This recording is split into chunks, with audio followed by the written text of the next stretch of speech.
नमस्कार मित्रांनो, defensive investment चॅनलवर तुमचं स्वागत आहे. मागील 4 वर्षांपासून स्टॉक मार्केट सतत वरच जात आहे. त्यामुळे गुंतवणूकदारांना भरघोस नफा झालेला आहे. काही स्टॉक्सनी तर एका वर्षात डबल ट्रिपल रिटर्न दिला आहे. काही म्युच्युअल फंडांनी एका वर्षात 50 ते 60% नफा दिला आहे. आपल्या पोर्टफोलिओमध्ये असा नफा पाहायची गुंतवणूकदारांना आता सवयच झाली आहे. त्यामुळे सर्वत्र आनंदाचं वातावरण पसरलं आहे. यामुळेच स्टॉक मार्केटकडून लोकांच्या अपेक्षा वाढल्या आहेत. त्यांना असं वाटायला लागलं आहे की स्टॉक मार्केटमधून 30, 40, 50% नफा सहजच मिळू शकतो. आणि हीच फार मोठी चिंतेची बाब आहे. खरं पाहू जाता इतका मोठा नफा कधीच मिळत नसतो. सध्या बुल मार्केटचा ट्रेंड असल्यामुळे इतके जास्त रिटर्न्स दिसत आहेत. पण प्रश्न हा आहे की इतका जास्त रिटर्न भविष्यात मिळत राहील का, की हा निव्वळ एक अपवाद आहे. मला तुमच्या आनंदावर विरजण टाकायचं नाहीये. या नफ्याचा आनंद तुम्ही जरूर घ्या, पण त्याबरोबरच स्टॉक मार्केटमधून भविष्यात किती रिटर्नची अपेक्षा करावी हे सुद्धा समजून घ्या, जेणेकरून तुम्हाला मानसिक त्रास होणार नाही आणि तुमचं आर्थिक नुकसानही होणार नाही. असं म्हणतात की stock market is the barometer of national economy. म्हणजे स्टॉक मार्केट हे देशाची आर्थिक प्रगती मोजायचे एक प्रमाण आहे. ज्या प्रमाणात देशातील कंपन्यांची कमाई वाढते त्याच प्रमाणात स्टॉक मार्केटही वाढते. आजच्या घडीला 2024 मध्ये भारतीय अर्थव्यवस्था $4 ट्रिलियन आहे. 2027 पर्यंत ती $5 ट्रिलियन होईल ही अपेक्षा आहे.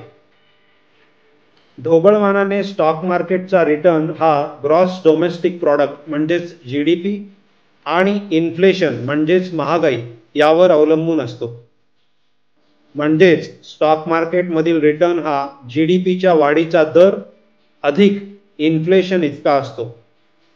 मागील 24 वर्षात भारताची GDP 6 ते 7% वाढत आहे आणि पुढे जाऊन हा दर 8% राहील हा अंदाज आहे. आणि महागाईचा दर पुढची 5 वर्षे 4% राहील. याचाच अर्थ स्टॉक मार्केटचा परतावा हा 8+4 म्हणजे 12% होतो. आणि हे अर्थशास्त्रातील एक मूलभूत सूत्र आहे. परंतु भविष्यात स्टॉक मार्केटकडून किती परताव्याची अपेक्षा करावी हे माहीत करण्यासाठी आपल्याला भूतकाळात मार्केटने किती परतावा दिला आहे ते पाहणं गरजेचं ठरेल. यासाठी मी 1999 ते 2024 या 25 वर्षाचा कालावधी विचारात घेतला आहे. या कालावधीमध्ये S&P BSE सेन्सेक्सने किती रिटर्न दिले आहेत ते आपण बघूया. हा परतावा काढण्यासाठी मी दर 5 आणि 10 वर्षांचे रोलिंग रिटर्न्स काढले आहेत. म्हणजेच 1999 पासून ते 2024 या कालावधीत दर 5 आणि 10 वर्षांनी सेन्सेक्सने दिलेला रोलिंग रिटर्नचा परतावा काढला आहे. इथे मी रोलिंग रिटर्नची कन्सेप्ट थोडक्यात समजावून सांगतो. रोलिंग रिटर्नमध्ये 5 वर्षाचा कालावधी जर पकडला तर दर 5 वर्षाच्या कालावधीत म्हणजे फॉर एक्झाम्पल 1 जुलै 1999 ते 1 जुलै 2004, त्यानंतर 1 ऑगस्ट 1999 ते 1 ऑगस्ट 2004, असं करत करत शेवटी 1 जुलै 2019 ते 1 जुलै 2024 असे 5 वर्षांचे रिटर्न्स आपण कन्सिडर केले आहेत. आणि मग या सगळ्या डेटा पॉइंट्सचा आपण ॲव्हरेज घेतलेला आहे, म्हणजे सरासरी घेतलेली आहे. रोलिंग रिटर्न्स त्यामुळेच परतावा मोजण्याचे सर्वात योग्य सूत्र आहे. हा रोलिंग रिटर्न काढल्यावर मग निष्कर्ष असा निघतो की S&P BSE सेन्सेक्सचा 5 वर्षाचा रोलिंग रिटर्न 14.08% आहे आणि 10 वर्षाचा रोलिंग रिटर्न 12.77% आहे.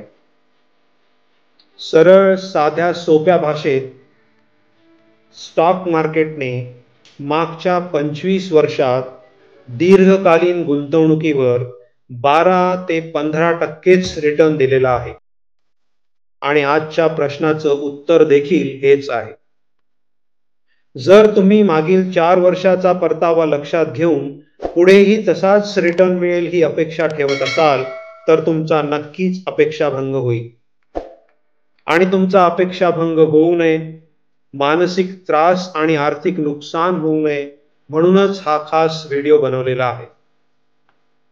तर मंडळी, लक्षात असू द्या, स्टॉक मार्केटमध्ये जास्तीत जास्त 15% नफ्याची अपेक्षा ठेवा.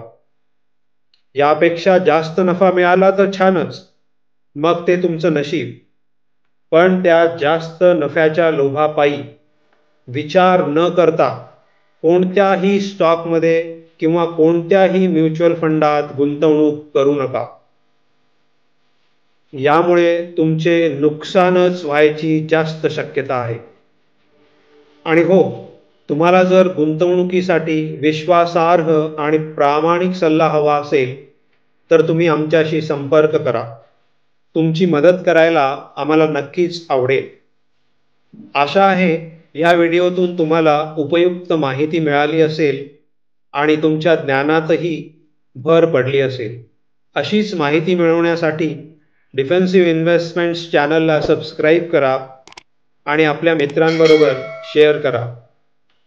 नव्या माहितीसह पुन्हा लवकरच भेटूयात. Thanks for watching.